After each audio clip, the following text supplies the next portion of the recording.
На канале Польза.нет, меня зовут Саня, и здесь только быстрые обзоры, долгие стримы и долгие полезные топы. На один из таких топов вы сейчас и попали. Это первый топ за все 5 лет существования канала, который я делаю из разряда по типу процессора. Почему, я сейчас вам объясню. Вот смотрите, был Snap на 3 восьмерках, был Snap на Gen 1, был, допустим, 870 энергоэффективный субфлагман, которому уже 3 года. И все это было относительно хорошо, но никогда нельзя было сказать: вау, они наконец-то сделали крутой флагманский процессор. Вот что производитель сможет сделать с крутым флагманским процессором. И, наконец, вопреки всему, несмотря ни на что, Qualcomm запилила проц, на котором можно делать все. И великолепную видеосъемку, и отличные характеристики в плане энергоэффективности, можно играть, смарты не будут перегреваться. Цвет, блеск, красота, как говорится. Больше 200 обзоров на смартфоны за последние 2 года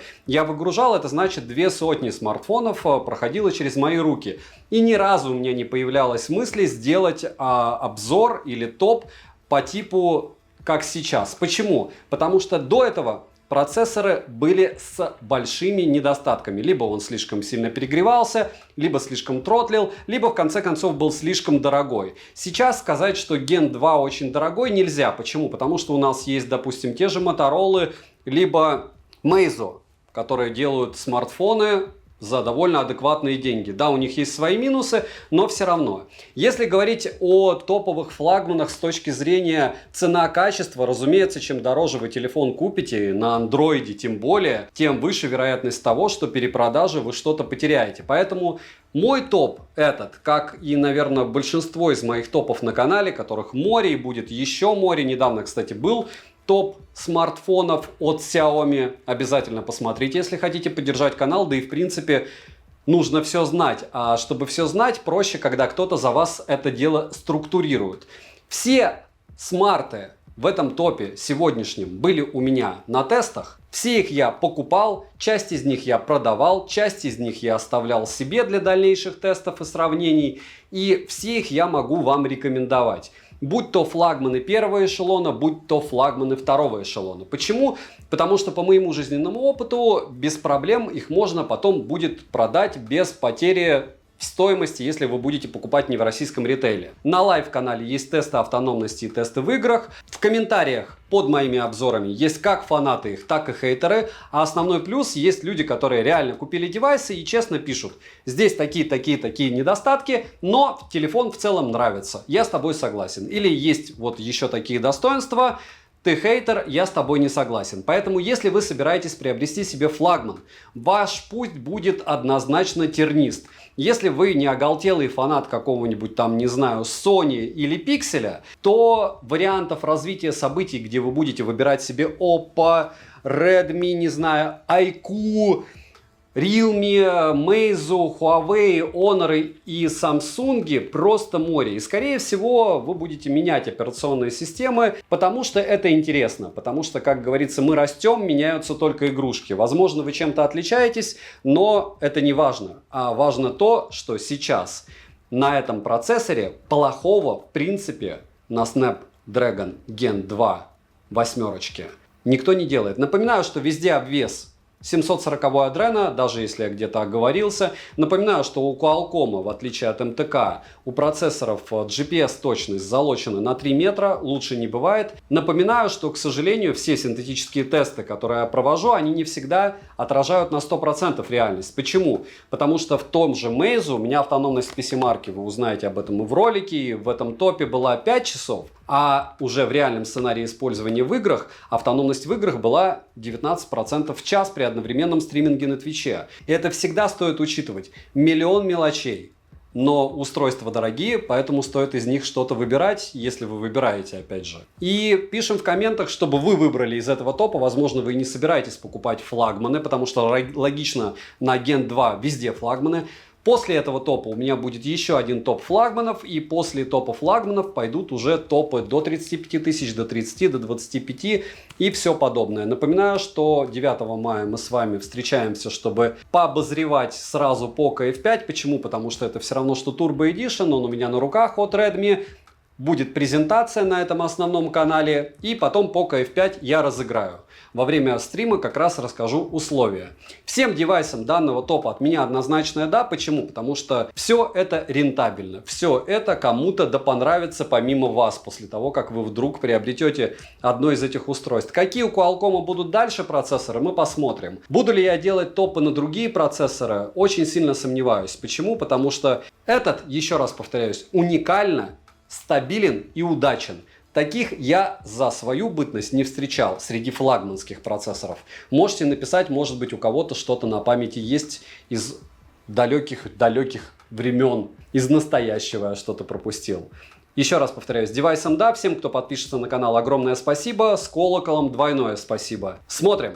На 10-м месте моего топа Meizu 20. Именно не прошка, почему? Потому что здесь по мне цена-качество как раз самое то. Новинка на рынке, и для кого-то сам бренд уже легенда. Хотя это не чистой воды этот бренд, но мы не будем углубляться. Из интересного, конечно же, цена и железо, которое мы получаем, относительно небольшие габариты и, соответственно, вес 190 граммов. Он легкий. 4 цвета: зеленый, черный, золотой, розовый, чтобы всем угодить. Тыльная часть выполнена из матового стекла, блок камер а-ля Samsung, все как у топов. И напоминаю, все обзоры на канале с примерами фото и видео. Притом фото и видео в несжатом видео у меня еще в телеге, так что подписываемся. Прямой OLED-дисплей на 6,55 дюйма с разрешением 2400 на 1800 точек и плотностью пикселей в 402 ppi без запаса. Яркость всего 500 нит, а пиковая 800 нит. Терпимо, но маловато для солнечного дня. Во всяком случае, для длительного использования. Частота обновления экрана на выбор 60, 90, 120 и 144 Гц. Шим минимальный, комфортно будет всем. Индикатор уведомлений в смартфоне представлен подсветкой вокруг фронтальной камеры. Оригинально, и хорошо, что он есть. Давно я его не видел во флагманах. А еще и К-порт не забыли, за что отдельный плюс. Сканер отпечатков пальцев в экране работает хорошо, но заводится отпечаток очень долго. По лицу Smart также можно разблокировать, проблем никаких. Можно внести данные двух лиц на разблокировку и до 5 пальцев, что тоже удобно и хорошо. Звучание здесь стерео, разговорный динамик выступает в роли основного. Звук неплохой, но до топов ему далеко. Процессор, как вы уже поняли из названия топа, Snapgen 2 с техпроцессом 4 нанометра. Графика, запоминаем, везде Adreno 740, но я буду все равно повторять. Оболочка Flyme 10 на базе Android 13 версии. Разумеется, когда вы будете смотреть топ, возможно, там уже Android 14 версии, Flyme уже 11 версии, и все это дело довольно неплохо допиливается. Интерфейс доступен только на английском и китайском языках, оперативная память LPDDR5X, и на выбор доступно 12 гигабайт только, то есть выбора нет. Встроенная память типа UFS 3.1 для 128 гигабайт и UFS 4.0 для 256 или 512 гигабайт. Я, к слову, тестировал версию на 512 гигабайт. Последняя версия Wi-Fi 7 серии, M-Smart 5G версии 3.0, для нас не особо актуальна, но то, что бенды есть 7 и 20 для 4G сетей, учитывая, что это не глобалка и неизвестно, когда глобалка будет, это шик, блеск, красота. Bluetooth последней версии 5.3, но помним, что существует уже версия 5.4, хотя в смартах его еще нет. И как мне многие еще пишут, что это много роутеров с Wi-Fi 7 знаешь. Немного знаю, но те, что у меня стоят, Wi-Fi 7 поддерживают. NFC-модуль есть, можно без проблем оплачивать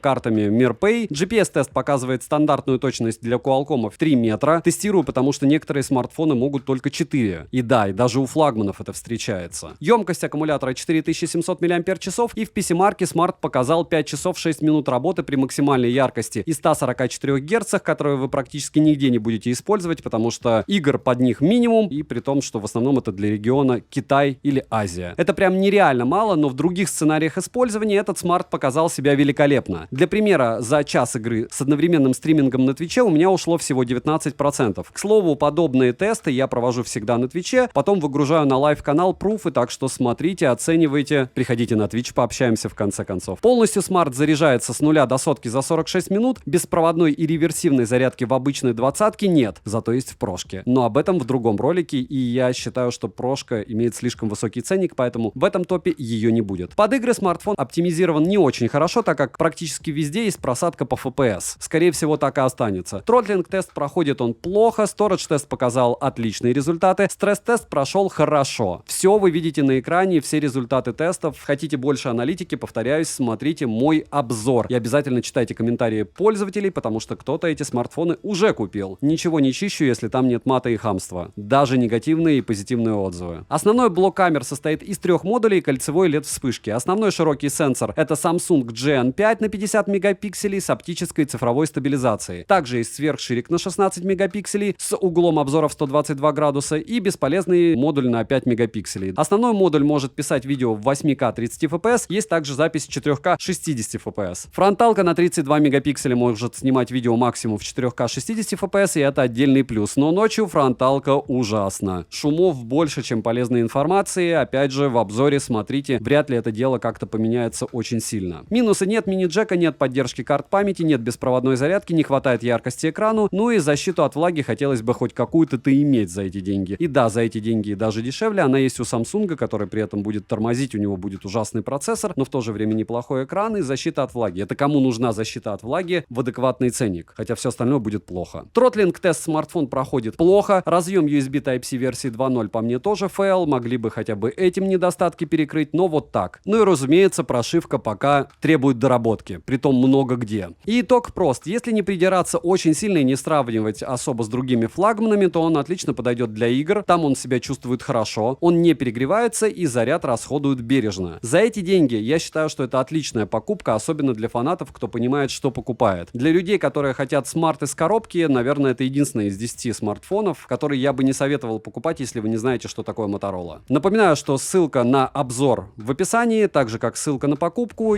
На 9-м месте моего топа расположен Motorola X40. Вот у этого смарта фанатов более чем достаточно, можете по форумам их отследить. И веток тоже на него хватает во всяких ФОПа, да. К плюсам данного смартфона я отнесу быструю память, быструю оперативку и бешеный результат в Antutu AI. Кроме того, смарт имеет быстрый USB Type-C версии 3.1 и защиту от влаги стандарта IP68, а за эти деньги это прям супер с этим процом. Комплект хороший, неплохой чехол, кабель для зарядки, блок на 125 Вт, скрепка, весит он 200 граммов, на выбор всего 2 расцветки, черная и туманно-синяя. Рамка алюминиевая, а задняя панель из матового стекла Corning Gorilla Glass Gen 7, очень похожего на Soft Touch. ИК-порт на борту, а вот мини-джек не завезли. 2 стереодинамика и 1 разговорный. Также смарт поддерживает Dolby Atmos и Snapdragon Sound. Смартфон оснащен изогнутым OLED-дисплеем на 6,7 дюйма с разрешением 2400 на 1080 пикселей. Он покрыт защитным стеклом Corning Gorilla Glass Victus, есть поддержка DCI-P3, также есть поддержка HDR10+, и сертификация SGS. Плотность пикселей всего 393 ppi, запаса нет. Яркости экрана не хватает, в солнечный день пользоваться затруднительно. Частота обновления экрана 60 Гц, 120, 165 Гц и автогерцовка. Тест на частоту дискретизации касания он прошел со средним результатом. Шим небольшой, полноценный Always On Display на борту. Сканер отпечатков пальцев в экране не ошибается, мне он понравился. Распознавание лица срабатывает даже под углом и довольно быстро. Процессор, соответственно, Snap 8 Gen 2, обвес Adreno 740, интерфейс MyUI версии 5.0 на базе Android 13 версии. Повторяюсь, все будет обновляться. Google сервисы включаются в настройках без проблем, в принципе, как и у прошлого Meizu. Оперативная память LPDDR5X на 8 или 12 гигабайт. Внутренняя память UFS 4.0 на 256 и 512 гигабайт. Для 128 гигабайт только UFS 3.1. Есть поддержка Wi-Fi 6E версии, существует 7, но у него 6E. 5G сетей, а для 4G есть бенды 7 и 20. Датчик приближения меня не подводил, Bluetooth версии 5.3, NFC-модуль в наличии. С покупками проблем у вас не будет, MirPay ставим и оплачиваем. GPS-модуль работает корректно и показывает точность в городских условиях 3 метра. Аккумулятор имеет емкость 4600 мАч,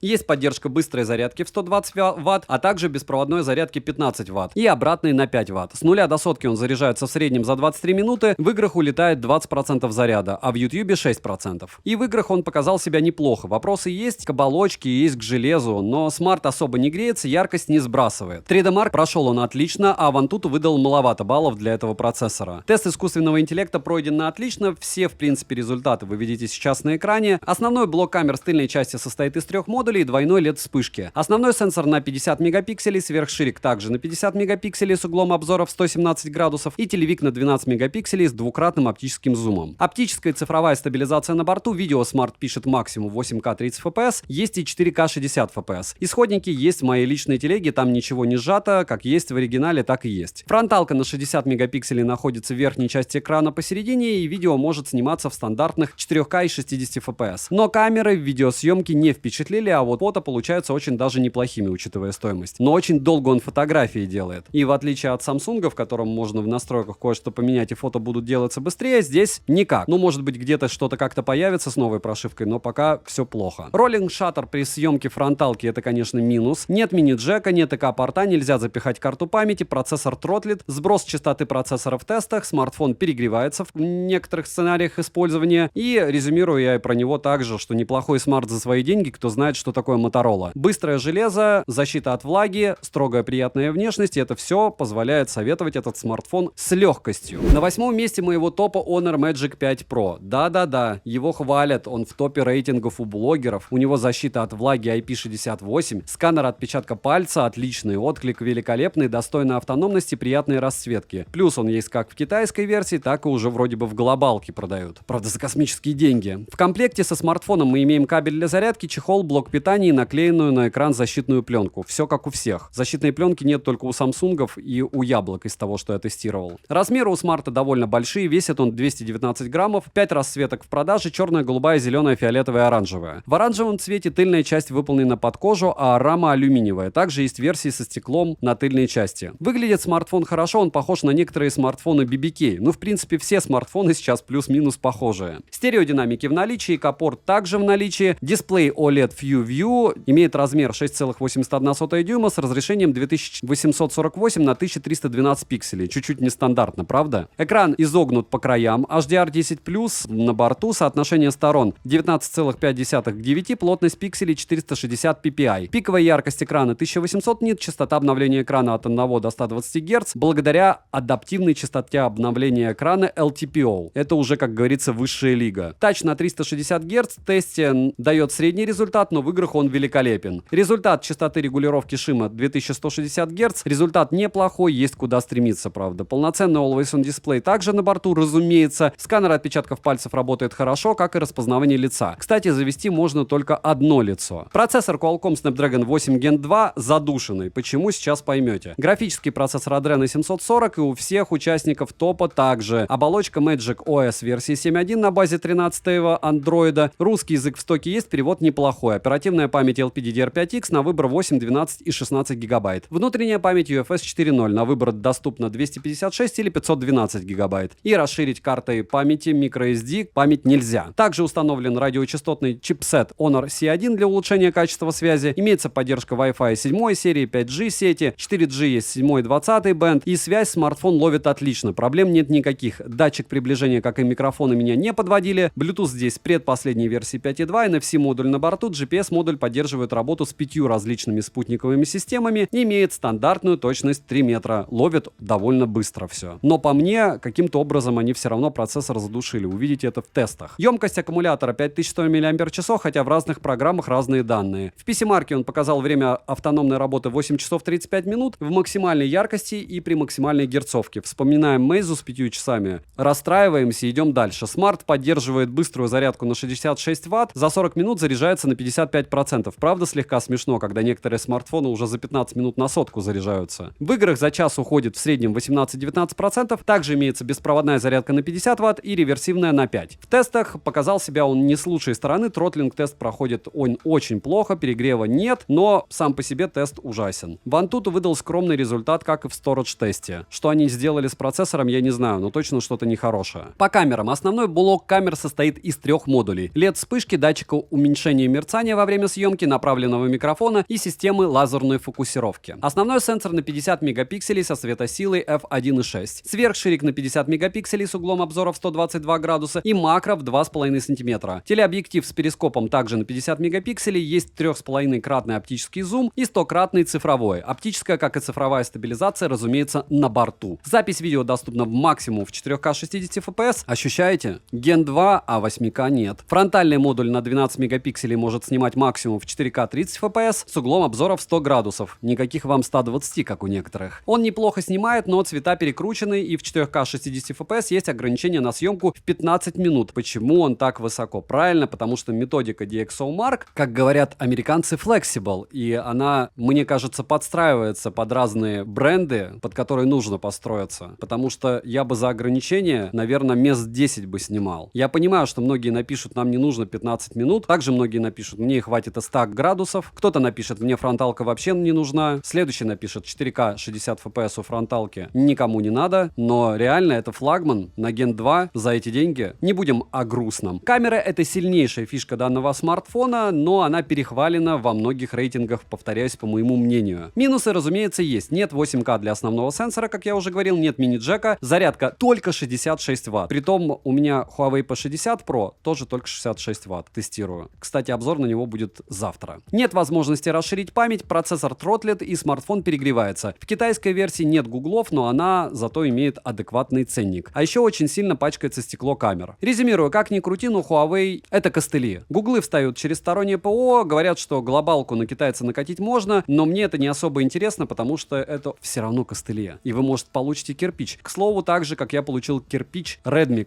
Turbo Edition. На глобалке камера не работает, и куда мне его девать неизвестно, как посылать обратно тоже. Но это моя история и мои проблемы. В целом, такие дорогие смартфоны я не советую перепрошивать, потому что сразу очень много потеряете. Если вы использовали до этого смартфоны Honor или Huawei, и гуглы вам не важны, смело покупайте этот смарт, он бомбезный. 7-е место моего топа занимает iQOO 11 Pro. Плюсы — это молниеносные сканеры отпечатков пальцев, это шикарный суперяркий экран, мощный процессор, беспроводная зарядка и просто бешеная скорость проводной зарядки. Но и недостатков более чем. Упаковка, как всегда, у iQOO довольно презентабельная. В комплекте есть все, включая чехол, через который, кстати, зарядка беспроводная работает без проблем. Зарядка и пленка на экране с хорошей олеофобкой. Слот на 2 сим-карты прорезинен, габариты у смарта стандартные, весит 213 граммов, что для таких габаритов тоже стандартно. Продается смарт в черной, зеленой и белой расцветке. Белая расцветка, как и в прошлых моделях, коллаборация с BMW. Ну и в принципе, даже если вы купите черный смартфон, там будет написано, что это коллаба с BMW. Тыльная часть выполнена из стекла и рамки алюминиевые. В зеленой и белой расцветке задняя часть выполнена из искусственной кожи. Порт USB Type-C версии OTG 2.0 и K-порт, 2 микрофона. Все в наличии, а вот мини-джек отсутствует. Звук стерео, но роль второго основного динамика выполняет разговорный, а не чистой воды стерео. AMOLED E6 Samsung дисплей имеет размер 6,78 дюйма с разрешением 3200 на 1440 пикселей. Экран с закругленными краями, поддержка DCI-P3, HDR10+, все это есть. Плотность пикселей с запасом 518 ppi, пиковая яркость 1800 нит, пользоваться им на солнце можно без проблем. Частота обновления экрана максимум 144 Гц, есть технология LTPO, результат теста на частоту дискретизации касания не особо хороший, но это в стоке без игрового режима. Заходите в игровой режим, включаете игру и сенсор работает совсем по-другому. В принципе, как и у всех смартфонов. Но мне интересно, как это дело работает без игр и без всяких режимов. Есть поддержка DC-димминга, частота регулировки шума 1440 Гц, результат средний. Always On дисплей полноценный на борту, сканер отпечатков пальцев в экране расположен на удобном уровне и работает быстро. Распознавание лица срабатывает без проблем и под углом тоже. Интерфейс доступен на русском языке, а шрифт можно поменять. Процессор все тот же 8-ядерный Snapdragon 8 Gen 2, Adreno 740 графика, операционка здесь Origin OS 13 версии на базе Android 13 версии. Опять же, это в китайской версии смартфона, которую я тестировал. Если у вас будет глобалка, все будет чуть-чуть по-другому. Ну вы и так в курсе. Оперативная память 8, 12 и 16 гигабайт типа LPDDR5X. Внутренняя память UFS версии 4.0. И на выбор 256 или 512 гигабайт. Смарт поддерживает Wi-Fi только 6 версии, не 7, 5G сетей поддержка на месте, а в 4G есть 7 и 20 бенд. Звучание во время разговора отличное, проблем с датчиком приближения нет. Есть также запись разговоров без уведомления о начале записи. В китайской версии смарта будет глобалка, этого дела у вас не будет. Bluetooth версии 5.3, 360 NFC модуль на борту, можно оплачивать покупки или подключать быстро беспроводные наушники, допустим, Sony. GPS-модуль стандартно для этого процессора дает точность 3 метра, емкость аккумулятора 4700 мАч, и в PC-марке смарт выдал целых 8 часов 45 минут, что отлично при его разрешении яркости. Смарт поддерживает быструю зарядку на 200 Вт, беспроводную 50 Вт и 10 Вт реверсивную. От родного адаптера питания смарт заряжается полностью в среднем за 15 минут. За час игры с одновременным стримингом смарт потратил 24% заряда. Но яркость не сбрасывал, играть комфортно. В тротлинг-тесте показал себя не с лучшей стороны. 3D Mark прошел на отлично, стресс-тест прошел очень хорошо, хотя оптимизация хромает. И что здесь с камерами? Основной блок камер состоит из 3 модулей и LED-вспышки. Основной сенсор Sony IMX866 на 50 мегапикселей с оптостабом диафрагмой f1.75. Серьезная такая. Сверхширик на 50 мегапикселей, углом обзора в целых 150 градусов и портретный сенсор Samsung на 13 мегапикселей. Запись видео доступна с основного сенсора 8К 30 FPS, 4К 60 FPS. Имеется оптостаб и цифровая стабилизация, HDR-съемка и много других функций. выгоды. Фронталка на 16 мегапикселей может снимать видео максимум в 1080p и 30 FPS. И это, конечно, фейл. И вообще, цвета он чуть-чуть перекручивает. Анализ фото и видео, напоминаю, в полноценных обзорах, потому что такие смарты я обычно сравниваю с чем-то другим. То есть я беру один смартфон, второй, сравниваю видео и фото. Чаще это какой-нибудь iPhone 11 или 14 Pro Max или что-то подобное, для того, чтобы вы понимали, какая разница между двумя лагерями, андроидом и чем-то другим. iOS-системами, для примера. Минусы: нет защиты от влаги, нет мини-джека, плохая фронталка, нет поддержки карт памяти, нет триггеров, хотя позиционируется смарт как игровой. Ну и цена, как всегда, у iQOO не очень. Также возможны проблемы с оповещениями, так как это китайская версия. И чтобы вы там не накрутили, потом вам придется в этой китайской версии все накручивать заново с оповещениями. Если придет обновление, оно обязательно придет. Резюмировать хочу так. iQOO — это специфические смарты, они дико популярны в Азии, так как под них много сервисов, функций и игр, просто под них заточено. У нас они не так популярны, но их ценят те, кто знает, что и с чем, как говорится, есть. И я их понимаю, потому что железка очень крутая. Кажется, что iQOO не меняется с версиями. Я покупал 10-ю, 11-ю, 9-ю версию iQOO, но поверьте мне, скорость каждый раз кажется запредельной, работа интерфейса, но они делают что-то новое, смарты работают еще быстрее. Оболочка класс, по мне, скорость класс, сборка тоже.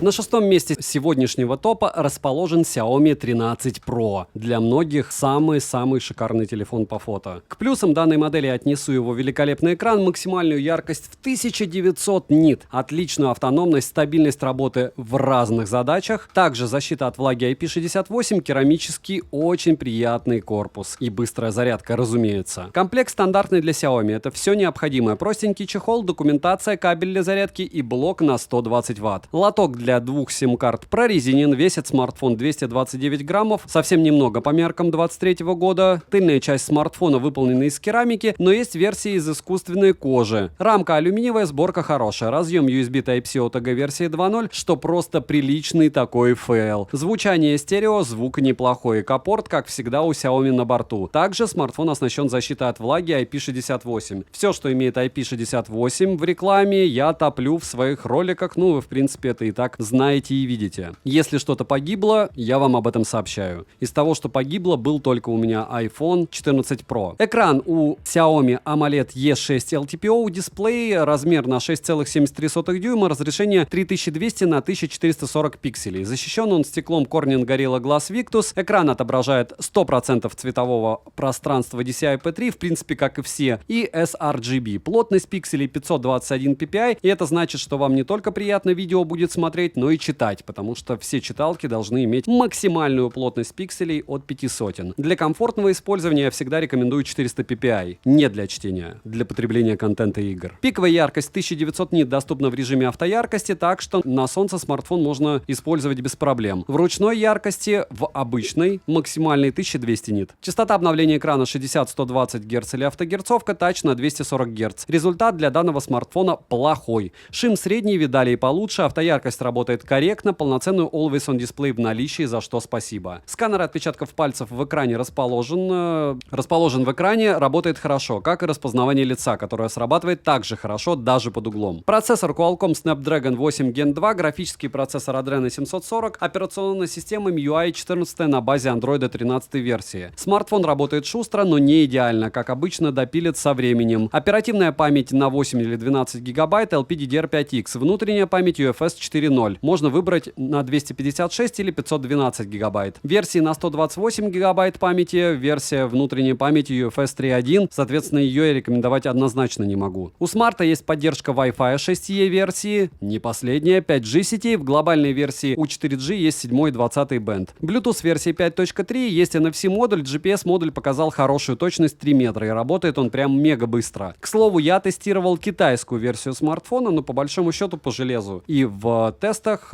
те же тапки, только в профиль, только бенды разные. Емкость аккумулятора 4820 мАч, заряжается он от родной зарядки полностью за 26 минут. В PC-марке смарт показал 7 часов 41 минуту в максимальной герцовке и яркости. В играх съедает он в среднем 22% заряда. Тесты прошел он не лучшим образом, но в обычном сценарии использования он хорош. Тротлинг-тест проходит отлично, смарт вывозит все, даже при условиях высоких температур. По камерам основной блок камер с тыльной части состоит из 3 модулей и двойной LED вспышки. Основной модуль Sony IMX 989 на 50 мегапикселей с оптической стабилизацией, фокусным расстоянием на 23 мм, сверхширик на 50 мегапикселей с углом обзора в 115 градусов и телеобъектив на 50 мегапикселей с фокусным расстоянием 75 мм и оптической стабилизацией. Видео Smart может записывать максимум 8К 24 FPS, 4К 60 FPS также на борту. С фронтальной части расположен убогий сенсор на 32 мегапикселя. Чем он убогий? Тем, что у него максимальное разрешение для съемки на фронталку 1080p 30 FPS. Вот такой вот мега-мега флагман от Xiaomi. Видео на основной модуль снимает он отлично, картинка великолепная, стаб отрабатывает хорошо, фото получаются супер. Правда, не без проблем с балансом белого. Во всяком случае сейчас. И не пишите мне про разные Google камеры. Почему? Потому что я все тестирую в стоке, а если вы используете Google камеру и покупаете флагманы, у меня всегда вопрос к пользователям элементарный. Вы настраиваете съемку и, значит, хотите отличного результата. Почему вы не купите себе за те же деньги нормальную оптику? Про мобильность, когда тебе надо что-то подкручивать и подстраивать, говорить прямым текстом не приходится, правда? То есть каждый раз, когда вы достаете смартфон, если у вас есть Google камера, если вы хотите топовый снимок, то вы должны там что-то настраивать и подстраивать вручную. Почему не камера, друзья? Минусы. USB Type-C OTG версии 2.0. К сожалению, нет 4К 60 FPS на фронтальный модуль, нет мини-джек, прошивка сырая, хотя, возможно, уже допилили для кого-то. Ну и цена на глобалку сказочная. Резюмирую, у смарта самый мощный и стабильный процессор, достойная основная камера, которая может соперничать с супер-мега-топами, быстрая память, отличный флагман со своими преимуществами и недостатками. Если вы фанат Xiaomi MIUI или у вас просто наушники, часы, ноутбук от Xiaomi и вы хотите собрать экосистему, то этот смарт вас однозначно порадует. На пятом месте сегодняшнего топа находится у меня Samsung Galaxy S23 Compact. К основным плюсам данного смартфона я отнесу наличие влагозащиты IP68, отличная камера, последний мощный процессор и, разумеется, очень компактные размеры. Комплект скромный, кабель, смарт, без чехла, без блока, без защитной пленки, без всего. Габариты смарта скромные, как и вес. 168 граммов. И это редкость. 4 расцветки на выбор: ламанда, бежевый, черный и зеленый. Тыльная часть смартфона сделана из матового стекла, рамки алюминиевые. Пользоваться одной рукой удобно. Разъем USB Type-C OTG версии 3.2 Gen 1, что круто. Звучание стерео отличное и громкое. Вибромоторчик лучше, чем в предыдущих моделях. Защита от влаги IP68. Опять же, по поводу вибро и всего остального, так же как и звука, это все субъективно, это мое мнение, основанное на моем опыте. У вас оно может быть другим. Прямой динамик AMOLED 2X дисплей имеет размер на 6,7 дюйма, никаких вам водопадов. Разрешение 2340 на 1080 точек. Покрыт защитным стеклом Corning Gorilla Glass Victus второй версии. Глубина цвета 16 миллионов, плотность пикселей 425 ppi, всем ее хватит с головой. Пиковая яркость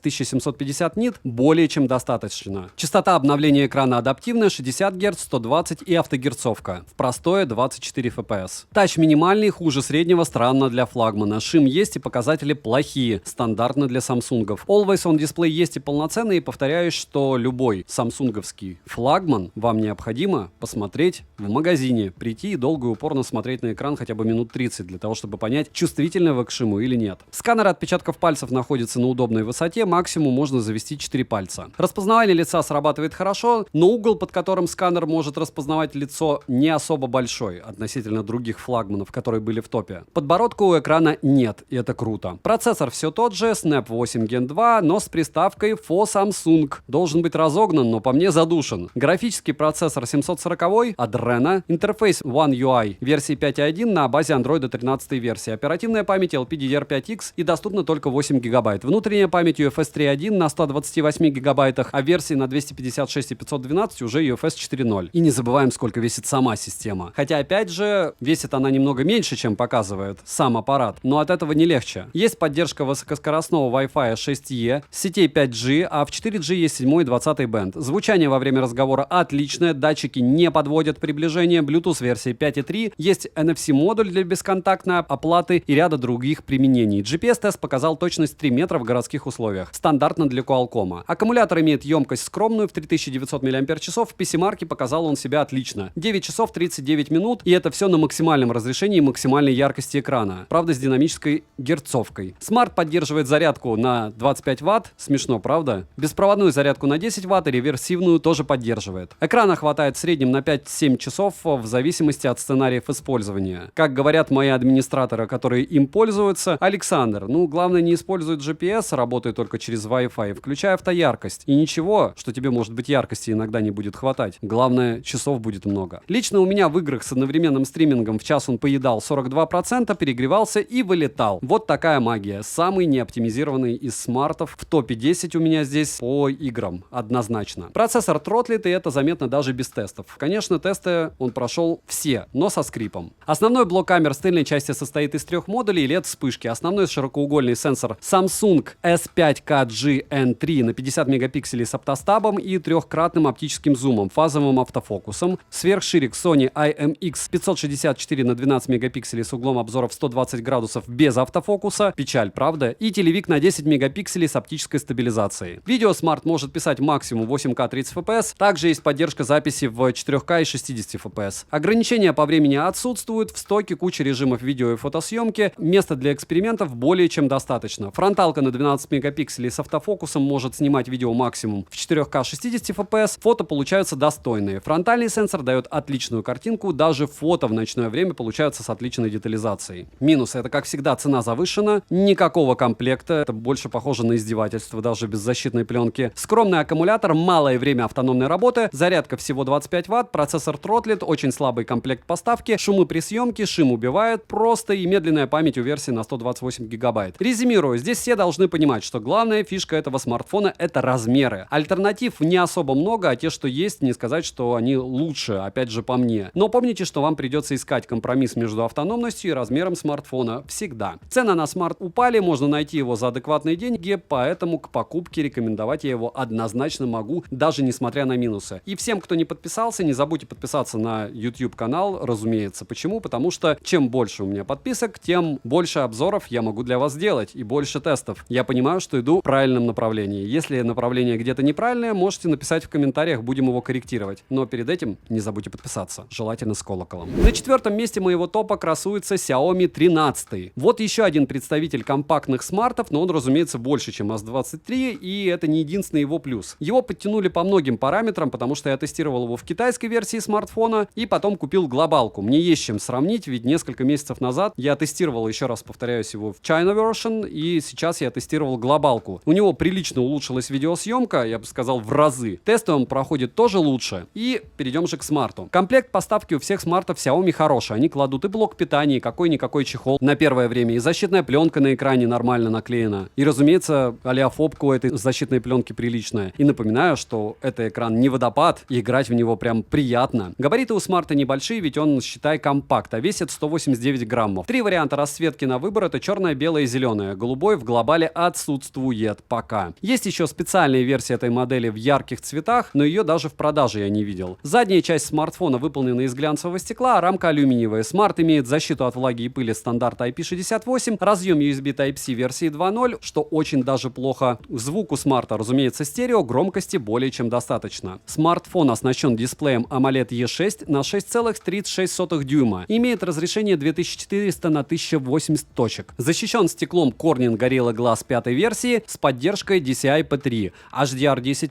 True Color, все как мы любим. Плотность пикселей 414 ppi, не мега топ, но отлично. Адаптивная частота обновления экрана на борту максимум 120 Гц, также доступно 60 Гц. Яркость 1400 нит в максимуме, а пиковая яркость экрана в автояркости 1900 нит. Датчик освещенности не подводил, сенсор приближения не подводил тоже. Тач на 240 Гц, результаты тестов не впечатляют. При активации DC-диминга шим не превышает 20%, цвет, блеск, красота. Always on Display в наличии, полноценный сканер отпечатков пальцев в экране работает шустро, лицо распознается даже под углом. Завести можно до 2 лиц и до 5 отпечатков пальцев. Отличный производительный процессор Snap 8 Gen 2 с частотой 3,2 ГГц, о нем смысла говорить нет, потому что он везде один, как вы знаете. Топ-то про него. И Adreno 740 обвесом графический. И на лайв-канале есть запись Твича, где он вывез час игры свободно, как в принципе почти все смартфоны данного топа. Оболочка MIUI 14 версии на базе Android 13 версии, оперативка LPDDR5X, на выбор доступно 8 или 12 гигабайт. Внутренняя память UFS 3.1 на выбор 128 или 256 или 512 гигабайт, но 256 и 512 уже UFS 4.0. Есть поддержка Wi-Fi 6E версии, 5G сети, а для 4G есть поддержка 7 и 20 бендов, глобал. Bluetooth версии 5.3, NFC с поддержкой MirPay и GPS-модуль с поддержкой популярных навигационных систем. Стандартно точность 3 метра. Аккумулятор на 4500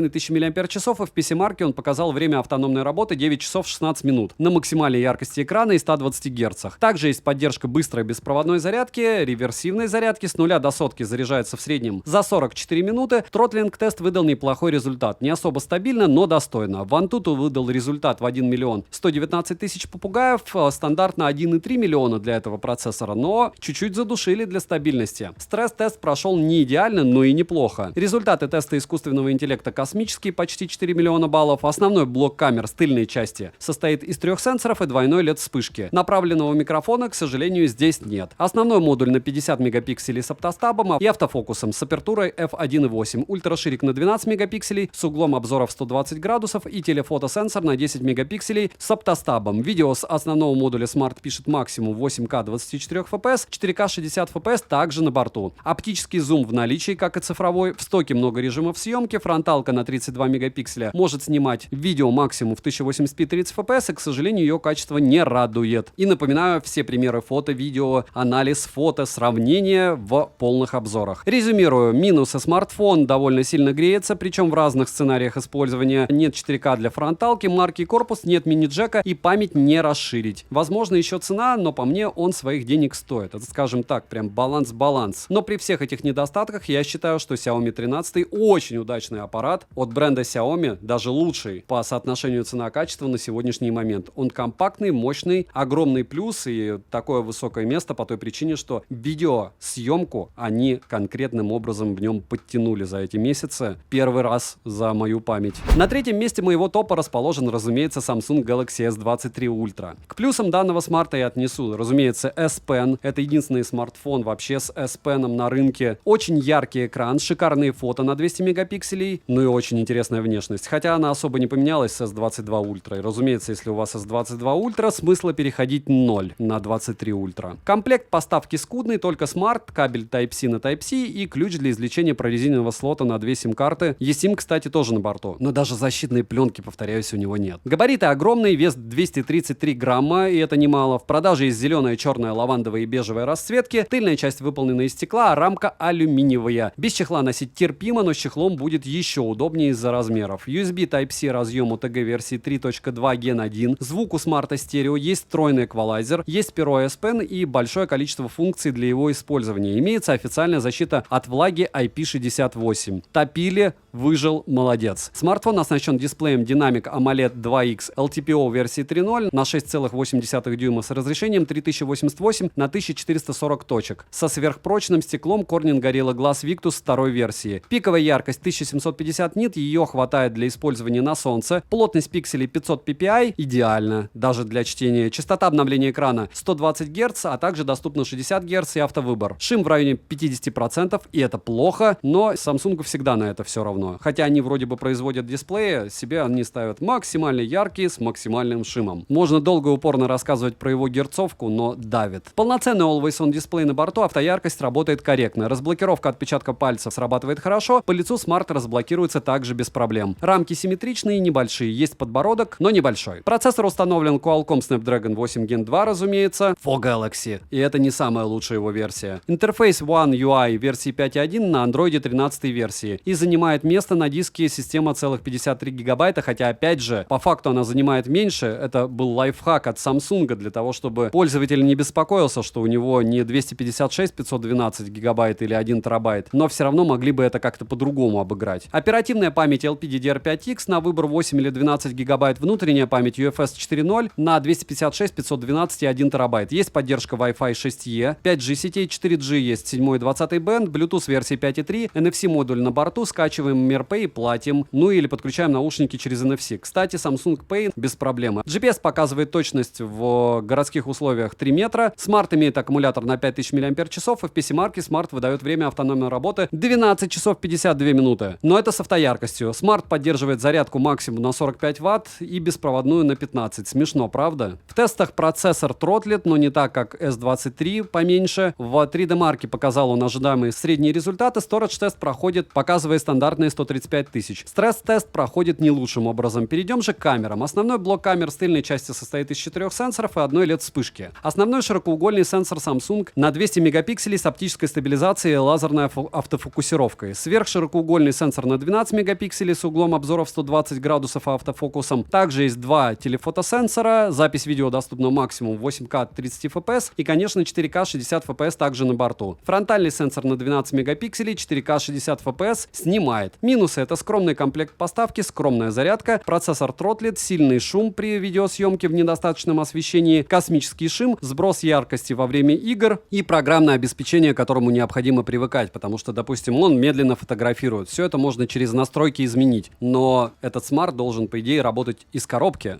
Здесь все не совсем так. Много, по мне, минусов. Резюмируя, после всего, что я сказал о нем, это лучший смартфон от Samsung. Почему? Потому что они запихали в него все самое новое, что могли. Есть крутая камера, хоть и без недостатков. Есть еще S Pen, и его, в принципе, на рынке ни у кого нет. Притом много пользователей писало мне, что реально им пользовались. И еще хочу отметить такую вещь по поводу Samsung, конкретно S23 Ultra. Он большой, и многие рассказывают про то, как его бросают, он не разбивается. Друзья, не стоит их бросать, эти смартфоны. В целом, смарт просто нереально крутой. Так же, как и S23. Для фанатов Samsung они молодцы, они выкладываются. Да, есть какие-то конкретные недостатки, от которых, к сожалению, они не хотят уходить. В первую очередь, это зарядка. Но все остальное молодцы. На втором месте моего топа красуется Oppo Find X6 Pro. Возможно, один из самых желанных аппаратов, во всяком случае, для гиков после всяких пикселей и Sony. К плюсам можно добавить шикарный 120-герцовый экран, отличные фото, видео возможности, превосходную внешность и материалы, наличие всех бендов, быстрый поиск GPS-спутников и, разумеется, защита от влаги класса IP68, плюс терабайтный вариант продажи. Комплект хороший, качественный чехол, кабель и блок питания в наличии. Смарт по габаритам схож с Samsung S22 Ultra, но благодаря скрученным краям в руке лежит лучше и весит 219 граммов. 3 расцветки на выбор: черная, зеленая, серебристая, коричневая. Тыльная часть смарта выполнена из искусственной кожи и стекла, а рамка алюминиевая. Стереодинамики дают хорошее громкое звучание. Есть икопорт, разъем USB Type-C версии 3.1, что удобно. Смарт оснащен AMOLED-дисплеем на 6,82 дюйма. Дисплей имеет разрешение 3168 на 1440 пикселей, плотность пикселей с запасом 510 ppi. Экран защищен стеклом Corning Gorilla Glass Victus 2 версии, имеет цветовой охват 100% DCI-P3, поддерживает HDR10+, Dolby Vision, пиковая яркость экрана 2500 нит. По заявлению производителя просто космические цифры. По моим тестам он оказался менее яркий без автояркости, чем iPhone 14 Pro Max. И в автояркости тоже. Посмотрите обзор обязательно на него, если решитесь покупать. Частота обновления экрана 60 Гц, 120 или автогерцовка. Имеется технология LTPO, шим небольшой, автояркость работает отлично, Always On Display, разумеется, на борту и полноценный. Сканеры отпечатков пальцев в экране расположили на очень удобном месте, и внести можно до 2 лиц и до 5 отпечатков пальцев. Процессор установлен Qualcomm Snapdragon 8 Plus Gen 2, разумеется, графический процессор Adreno 740, стандартная операционная система MIUI 14 на базе Android 13 версии. Русского языка в моей версии нет, это версия для китайского рынка, а в глобалке, естественно, все будет. В минусы это я не записываю. Оперативная память LPDDR5X, и на выбор доступно 12 или 16 гигабайт. Внутренняя память UFS 4.0 и доступна на выбор 256 или 512 гигабайт. Возможности расширить память нет. Смарт поддерживает Wi-Fi последней 7 серии, 5G сети, для 4G есть 7 и 20 бенд, связь смарт ловит отлично, датчик приближения не подводил, Bluetooth последней версии 5.3 и NFC-модуль на месте. GPS-модуль показывает точность 3 метра и находит спутники молниеносно.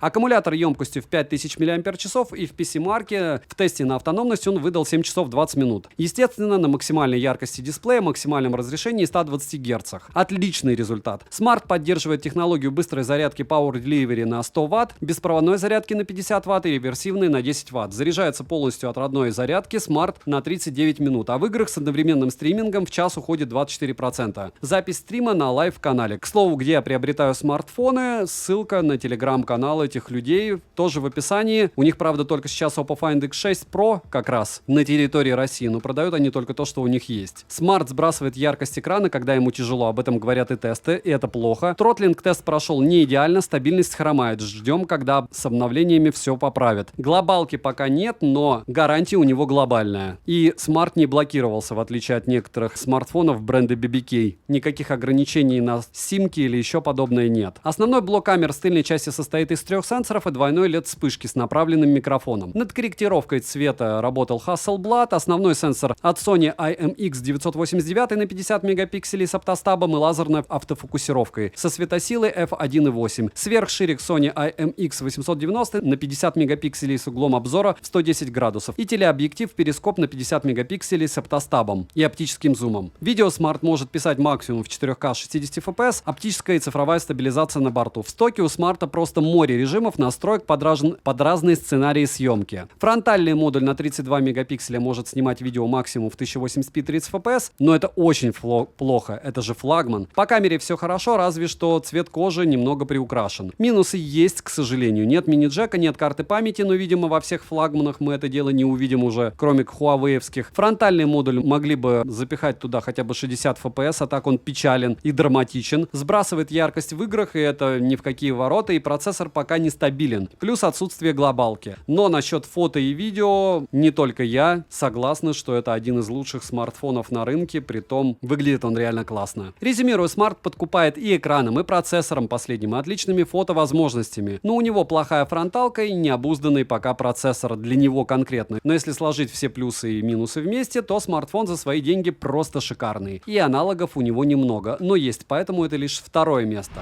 На первом месте почетно сидит Vivo X90 Pro Plus. К плюсам данного смарта я отнесу яркость экрана в 1800 нит, направленные микрофоны и защиту от влаги. И камеры здесь очень даже приличные. В комплекте поставки есть защитный чехол, кабель с USB Type-C на Type-C, блок питания на 80 Вт, сам смартфон и скрепка для извлечения лотка для прорезиненного слота на 2 сим-карты. Карту памяти запихать нельзя. Весит смарт без чехла 221 грамм, он не компакт, но в руке лежит очень удобно. Продается смарт в черной, красной и голубой расцветке. И, к слову, разумеется, на Vivo X90 и X90 Pro тоже обзор был, конечно же, на канале. Рамка у Vivo X90 Pro Plus, разумеется, алюминиевая, задняя панель из искусственной кожи. Разъем USB Type-C OTG версии 3.2, что круто. У смарта стереодинамики, звучание здесь отличное. ИК-порт в наличии. Смарт имеет защиту от влаги класса IP68, оснащен AMOLED LTPO E6 дисплеем на 6,78 дюйма с разрешением 3200 на 1440 пикселей. Дисплей с технологией HDR10+, Dolby Vision и MEMC. Плотность пикселей 517 ppi с приличным запасом. Пиковая яркость 1800 нит. В солнечный день проблем с яркостью не будет. Частота обновления экрана максимум 120 Гц и технология автогерцовки на борту. Тест на частоту дискретизации касания прошел неплохо, но хотелось бы лучше. Шима практически нет, частота регулировки шима 1440 Гц. Результат минимальный, что очень хорошо. Автояркость дисплея работает хорошо и быстро. Полноценный АОТ на борту. Сканер отпечатков пальцев работает без ошибок, даже в маске. С цветопередачей у экрана проблем нет. К тому же можно персонализировать его, как все, в принципе, экраны под себя. Процессор — это несложно догадаться. Snapdragon 8 Gen 2, графический процессор Adreno 740, также установлен чип Vivo V2, и этот смартфон прошел тротлинг-тест хорошо, но не идеально. Тест на стабильность пройден на отлично. Оболочка Origin OS 13 на базе Android 13 версии. Разумеется, когда вы смотрите, вполне возможно, у Android уже 14 или 15 здесь стоит. Русский язык на борту, перевод неплохой, а шрифт можно поменять. В принципе, у всех девайсов BBK, даже в китайских версиях есть, повторяюсь, русский язык, а у Xiaomi в китайских версиях его нет. Оперативная память LPDDR5X доступна на выбор 12 гигабайт только. Внутренняя память UFS 3.1 на выбор 256 или 512 гигабайт. Имеется поддержка высокоскоростного Wi-Fi 6 серии, не 6E, есть поддержка 5G. Для 4G есть бенды 7 и 20, связь смартфон ловит отлично, есть запись звонков. Без уведомления собеседника о начале записи только в китайской версии смарта, в глобалке такого нет. Вибромоторчик тактильно приятный и настраиваемый, Bluetooth версии 5.3, NFC поддерживается, MirPay работать будет. GPS-тест показывает точность 3 метра в городских условиях стандартно. Емкость аккумулятора 4800 мАч, PC-марки смарт выдал космические, по моим меркам, 9 часов 6 минут. На 100% яркости и максимальной герцовки и максимальном разрешении экрана. Смартфон поддерживает быструю зарядку на 80 Вт, беспроводную на 50 Вт, заряжается от 0 до сотки примерно за 35 минут. Основной блок камер с тыльной части состоит из 4 сенсоров и тройной LED вспышки. Над камерами Vivo работал совместно с Zeiss с использованием линз Zeiss. Блок камер покрыт стеклом Zeiss T, основной сенсор Sony IMX989 на 50 мегапикселей, ультраширик Sony IMX589 на 48 мегапикселей, перископ OmniVision OV64B на 64 мегапикселя со 100-кратным гибридным зумом и портретный сенсор Sony IMX758 на 50 мегапикселей. Запись видео доступна максимум 8К 30 FPS, 4К 60 FPS также на борту, а вот 120 FPS нет. Чтобы каждый раз вручную не включать 4К 60 FPS, необходимо отдельно в настройках включить функции памяти. Лазерная фокусировка имеется, цифровая и оптическая стабилизация на борту, как оптический зум вместе с цифровым. В стоке на смартфоне огромное количество режимов, фильтров и вспомогательных функций. Фронтальный сенсор Samsung S5KG D2 на 32 мегапикселя находится в верхней части экрана по центру. Максимальное разрешение видео у него 1080p 60 fps, ну хотя бы не 30, правда? Минусы: небыстрая зарядка на 80 Вт, хотелось бы больше, минимальное отличие от прошлых моделей, отсутствие слота под карту памяти и очень посредственная фронталка. Резюмирую, у смарта просто море плюсов, и помимо процессора здесь просто нереальная основная камера, есть очень удобный телесуфлер, первый режим гибридного зума в X100 по фото, который при использовании штатива очень полезен, защита от влаги — это хорошо, играть в него классно, у смарта просто нереальная скорость разблокировки по лицу и пальцу, лучшая анимация не только у андроидов, но даже среди айфона, все на смарте быстро, качественно и однозначно могу рекомендовать его к покупке. А на первом месте он в первую очередь, потому что все мои топы в основном на 99% состоят из соотношения цена-качество и то, что вы получаете. То есть за этот ценник, за который его продают, это самый выгодный флагман на рынке. Если выбирать для себя с неограниченным бюджетом, там будет чуть-чуть другая история, но повторяюсь, как в самом начале. Я структурировал по оптимизации, цене и качеству.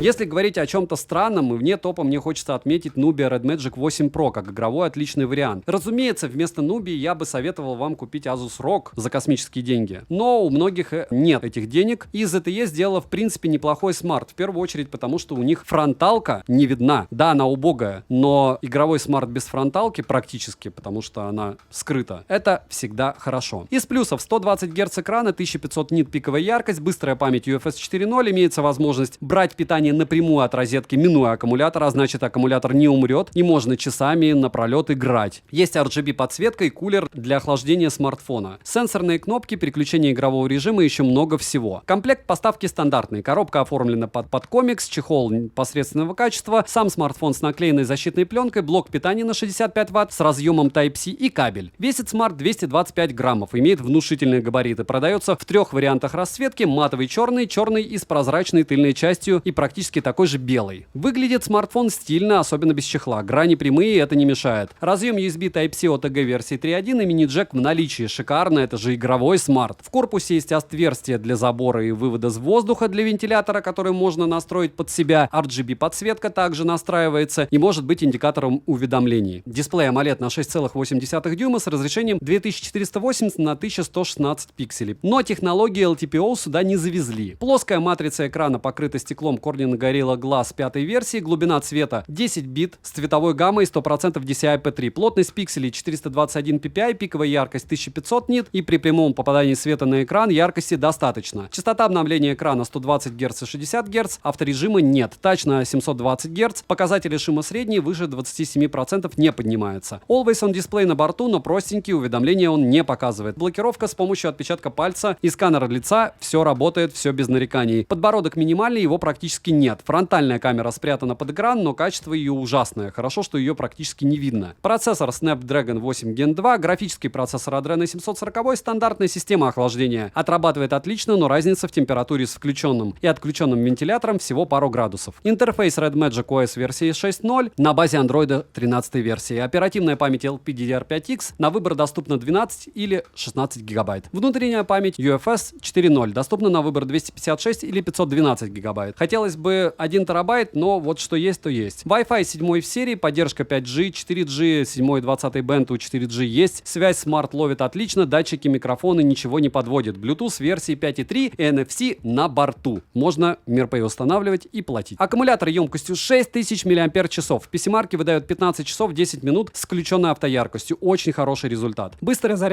зарядка на 65 Вт. Функция обходной зарядки сохранит ваш аккумулятор. Повторяюсь, можно напрямую подключать к сети и, не используя аккумулятор, играть. Заряжается от родной зарядки от 0 до сотки за 47 минут. Беспроводной зарядки здесь нет. В играх со стримингом уходит около 19%, и это хорошо. Но легкие подфризивания иногда встречаются. Возможно, только у меня. Плюс яркость он не сбрасывал. Тротлинг-тест проходит хорошо, и в 3D-марке он выдал неплохие результаты. К слову, во всех тестах он показал себя отлично. По камерам. Основной блок с тыльной части состоит из 3 сенсоров и LED-вспышки. Основной сенсор на 50 мегапикселей, ширик на 8 мегапикселей с углом обзора в 120 градусов и макросенсор на 2 мегапикселя. Запись видео доступна с основного сенсора в 8К, 4К 60 FPS также на борту. Цифровой стаб имеется, а вот оптического нет. Фронтальный сенсор на 16 мегапикселей замаскирован по центру верхней части экрана. Запись видео с него доступна в 1080p 30 FPS. Основной сенсор показал себя как в среднебюджетных устройствах. Неплохо, но ничего выдающегося. Как для игрового смарта очень даже камера неплоха, а даже, можно сказать, хороша. Посмотрите, с чем я сравниваю сравнивал, и очень удивительно, что люди выбрали как раз этот игровой смартфон в плане съемки, а не другой, с которым я его сравнивал, который тоже является флагманом. Минусы: оболочка нестабильна, фризы в играх, камера очень средняя, беспроводной зарядки нет, защиты от влаги нет, дешевый экран, но учитывая, что смарт игровой, и вы можете его выгодно купить, потом выгодно продать, это неплохой вариант для покупки. Опять же, не в ритейле. К тому же, скрыта фронталкой, для кого-то это будет очень важно. И несмотря на то, что ZTE я считаю вторым эшелоном, смарт за свои деньги хорош. Всем, кто посмотрел данный топ, огромное спасибо. Если хотите продолжений подобных топов, не забудьте подписаться на канал с колоколом, написать в комментах, на что бы вы еще хотели увидеть топ. Но вы понимаете, что все эти смартфоны я покупал, все их тестировал, какие-то оставлял, какие-то продавал. Я протестировал много смартфонов, их было больше на 8 Gen 2. Никакой топ не может быть максимально объективен, он всегда субъективен. И я танцую от того, что я покупатель. Если у вас есть какие-то другие предпочтения, вы видите какие-то другие смартфоны на Gen 2, и они, по вашему мнению, лучше, чем эти, обязательно напишите в комментариях, я с вами с удовольствием подискутирую. Еще лучше подпишитесь на мой телеграм-канал, подискутируем там. Все смарты из данного топа я могу рекомендовать к покупке, девайсам да. Добра и удачи вам, дорогие друзья.